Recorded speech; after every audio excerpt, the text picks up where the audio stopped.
Traditionally, only single girls line up to catch the bouquet. I am single. You live with a guy. Have you been drinking?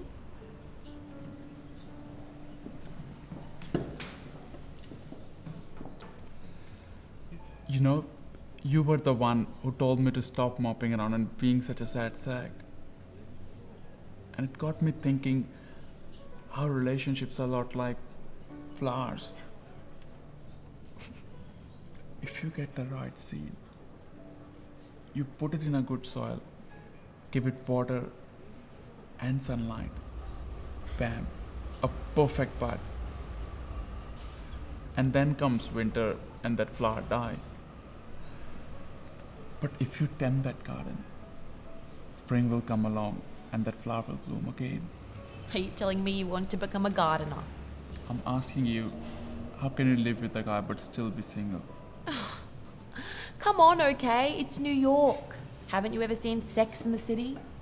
Jack and I had a very mature conversation and we just decided we're not going to put labels on anything or, worry about what we are.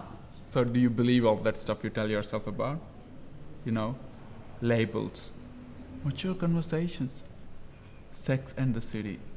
Really? You think I'm lying to you? I think you're lying to yourself.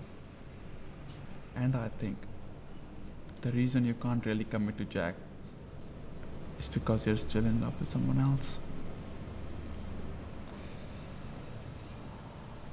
I hated you for what you did to me at the airport. I was only trying to help you.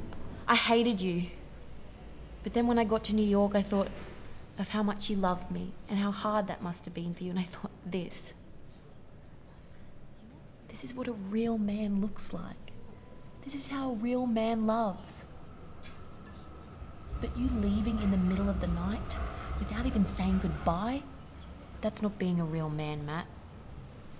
I was trying to give you your freedom. I don't need you to give me my freedom. I'm a grown woman. I don't need you to hide from me, to keep me from doing what's right for me. Like that Jack guy? I didn't do Jack. And don't you think I would have rather have been with you? Didn't you say he was on Broadway, right? And he got like 3% body fat. And who am I? I barely even graduated high school. And my life has absolutely no direction. Don't you get it? It doesn't matter how rich, famous or successful I become. When it comes to you, I'm always going to be that moon-eyed girl who freaked you out at our first rehearsal. You're the first guy to make me feel loved and sexy and visible. You're my first love. And I want more than anything for you to be my last. But I can't do this anymore.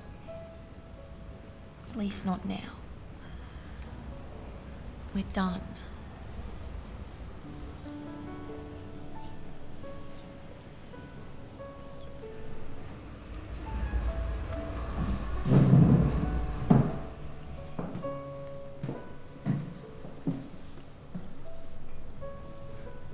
You and I both know how this ends. I don't know how or where.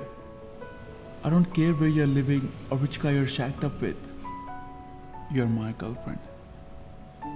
We are endgame. I know that. And you know that.